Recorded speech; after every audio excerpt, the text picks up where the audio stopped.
Hi, it's Allison from Complete Physical Therapy, and today I'm here to show you a progression of exercises called the Deadbug. This exercise is designed to strengthen your core muscles, and I like it because it strengthens it in a very neutral positioning, so we can avoid excessive flexion of the spine that you might see with a classic sit-up or a crunch. So what we'll do is we're going to start off by laying back on our back. I think the biggest thing we want to be cognizant of before we start any movement of our legs is by bracing our tummy. I'm kind of tightening my core as I lay here, and I also feel my back is nice and snug to the table underneath me. My hip bones, I imagine if they had headlights on them, they're going to be shining straight up to the ceiling the whole time.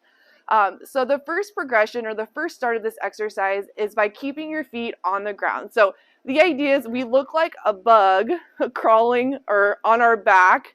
Arms and legs are kind of flailing. In this case, we're trying to keep this nice and controlled. As I'm moving my opposite arm, opposite leg, I'm bracing my tummy, and I'm being cognizant that my back isn't arching off the table. If you can master this, the next progression is going to be by lifting both of your legs up. Now this is where things get a little bit tricky. We're going to really engage that core, and I'm really engaging, keeping my back nice and flat on the table. This in itself is a great exercise. So if you're finding this challenging, you can just hang out here. If you start to feel your back arch off the table, you know it's time to stop and rest or come back to the exercise later.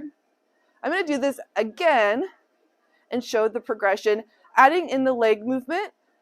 You're going to notice that it's going to be easier if you kick more up towards the ceiling first. If you need a further challenge, you can progress by straightening the leg more parallel towards the ground. And I'm starting with my legs only. And then lastly, to add progression, we'll add the arms back in. So core is engaged, back is stable, and then we'll add in that opposite arm, opposite leg motion. I also have a stability ball. I'm going to show you a way you can progress, adding in a little extra equipment. So starting back off at level 1, you can keep your feet on the ground. My core is braced. And then with my opposite arm, opposite leg, I'm extending, but with the other two arms and legs, I'm pushing into the ball while bracing my tummy. Your ball might vary in size, so you could be pushing it through your forearm. In this case, I'm pushing more through my hand and that opposite leg. And then yet again, you could progress with both feet up, opposite arm, opposite leg.